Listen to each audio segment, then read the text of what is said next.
What's up guys, and welcome back to another episode of the Bundesliga Career Mode. This is episode number 57, and today we are officially ending season 4, our best of the series so far, where, well, let's just say after season 3's bottle job in the Bundesliga, we made amends this season, winning our first ever Bundesliga title.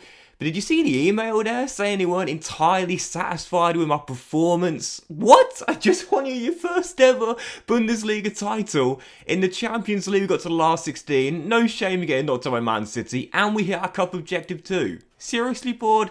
Ungrateful, I tell you. But heading into the new season, season 5, our first ever title defense season. Going back into the Champions League, of course. As you can see, our budget for our 5th season, with wage budget alteration, is probably going to be around 83 to 84.5 million pounds for the upcoming year, which to me, I would say is fair. You know, it's our 2nd season now in the Champions League. We're an established big boy in the Bundesliga. No surprises, our objectives this season are to retain our Bundesliga title after winning it last year by 6 points. But Champions League reached the last 4, last year knocked out in the last 16 by Manchester City, and the cup objective, I gotta be honest, is more daunting than the Champions League one. And I mean that as well, because as we know, in the past 4 seasons in the cup, well, I'll be honest here, I've been poor. First 3 seasons, got to the last 16 at best, quarterfinals at best. First year knocked out in the second round. Third year knocked out in the second round. Second season knocked out in the last 8.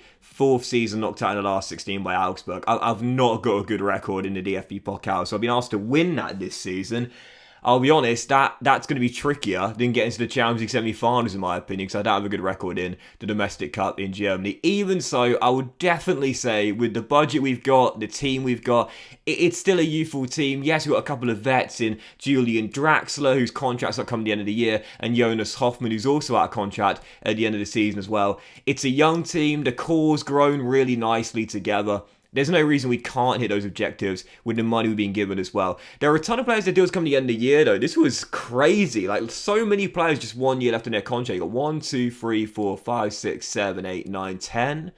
Wait for it as I go down very slowly for some strange reason. 11, 12, 13, 14, 15 players with their contracts that come at the end of the season. So the players that gave new deals to were Thomas, who's come back from his loan spell at Zaragoza and grown nicely as our new third choice goalkeeper. Also Volta, who had the potential to be special back in the day, now exciting prospect, hasn't been used though. Nankishi, a young wing who signed back in season 1. Jonas Hoffmann did get a new deal as well, because a vet in this team, he's been so solid since coming in on a free transfer back in season 2. Of course, Joshua Wagnerman and Felix Agu both got new big pay increases as our starting fullbacks in this team. These guys are of course going to go nowhere as we tie them down to new long-term deals. And also Finn Ole Becker as well. Our contract at the end of the season, but I like Becker, man. I mean, he doesn't get much game time nowadays. He was injury prone back in the first 2 seasons, but as a squad player, as a central midfielder, I like him, so I'm going to keep him. But for new signings with Arminia Bielefeld, with our biggest budget ever, well, I was going to splash the cash on a new playmaker for this season, our 5th, and the one I really wanted was Florian Wirtz at Bayer Leverkusen. 87 rated, 22 years old, one of the best young talents in European football. But because I'm playing on strict transfer negotiations in the save, as you can see, the player isn't willing to move to a league that isn't competitive enough for his skill set. And I was like, what? He's already playing in the Bundesliga. He's here at Leverkusen. And last year we won the title. What are you talking about? But of course, if you do play on strict negotiations, this is one of the reasons why I actually don't recommend playing on it, because there's not actually that much of a difference between strict and loose when negotiating for players. You might find for certain players, it's harder to pull off relatively good value for money deals, and you'll see that for the 2 targets I went in for outside of Florian Wirtz in the names of Thiago Almada at Lazio, the Argentine playmaker who can also play on the wing, 24 years old, 85 rated South American attacking midfielder at Stadio Olimpico, and also Nikola Vlasic, the Croatian, now of course under David Moyes at West Ham.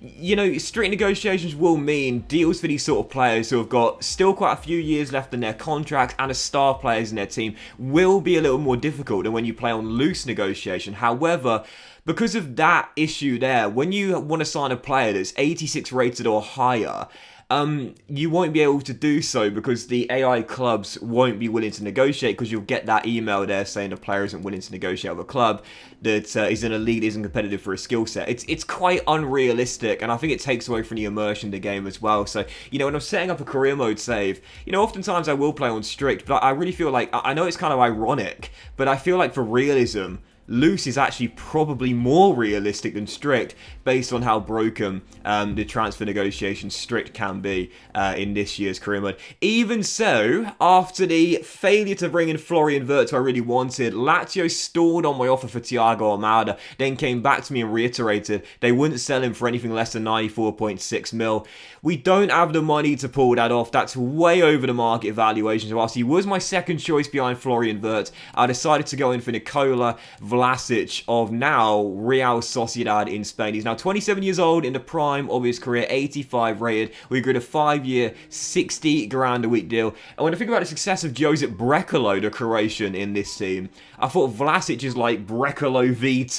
Do you know what I mean? Same nationality, reasonably similar stats, but I would say a better player at 27 and 85 overall. He's got a 5-star weak foot, which I love on a central-based playmaker. High medium work rates, 3-star skill moves. What I'm going to do is give him the Dynamo development plan to increase the skill moves from 3-star to 4-star, and hopefully at some point 5-star as well. It'll only take him 10 weeks to grow our rating too. I still think I could get this guy into the high 80s, 87, 88 overall when it's all said and done. He's got some tremendous stats. He's really, really quick. I think if we wanted to do so, we could maybe operate him on the left-hand side as an understudy for Robin Hack, but really, to me, playing through the middle is where he'll be at his best. Josip Brekalo's been great since coming in on a free transfer, but I do believe that Vlasic is a step up. So a new club record signing as Nikola Vlasic comes in, and let's hope he's just as good as the other Croatian in our team, Josip Brekalo. But following the big signing, how about this? I teased it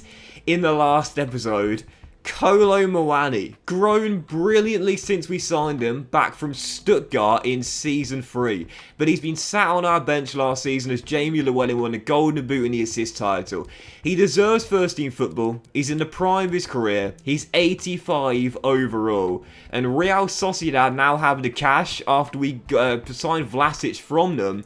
And they decided to reinvest that money plus a little bit more for Kolo Muani as we negotiated a £95 million deal for the French forward. And I talked about it in the last episode. I said I'm not against cashing in on him because he's an 85 rated striker. It's great to have him as a backup for Jamie Llewellyn. I couldn't ask for anyone better, really, to be his replacement when Llewellyn's too tired or injured or whatever. But at 85 overall, 26 years old, he deserves first team football. He'd get it at Real Sociedad, and for 95 million, I will certainly take it. What a profit that will be, as we had 2 bids here for Julian Draxler and 1 for Robin Hack from Roma, which we of course rejected. But for Draxler, I said his deal's not coming the end of the year. I decided not to give him a new contract. Gave him a 2-year deal when he signed on a free transfer last season, but now in his 30s, 31 years old, he's not going to get any better than 80 overall. Now that Vlasic is in, we've got 4 attacking midfielders here. Okugawa, Brekalo, Vlasic and Draxler as well. I'm fine parting ways with Julian after 1 year here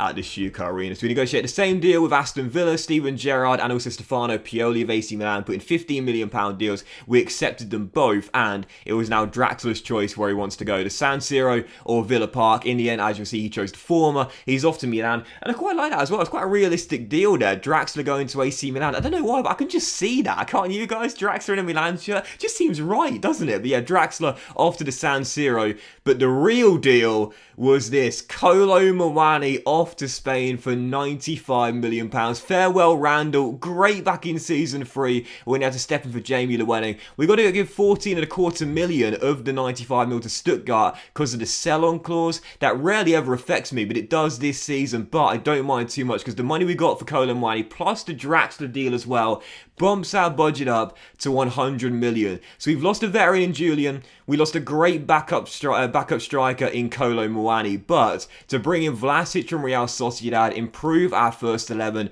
and still have 100 million remaining and not take much of a step down, I've got to say, we're only a week into the transfer window. This is going to be our biggest transfer window of the save. We've already had a club record sale, a club record signing of £100 million still remaining. there's still a lot more transfers to pull off. But that will end today's episode of the Bundesliga Career Mode, guys. Big thank you for watching. I enjoyed it. If you did, please drop a like. Most love to you all. Have a fantastic day, and I'll see you for the next episode of the Bundesliga Career Mode 100 million pound spend very soon.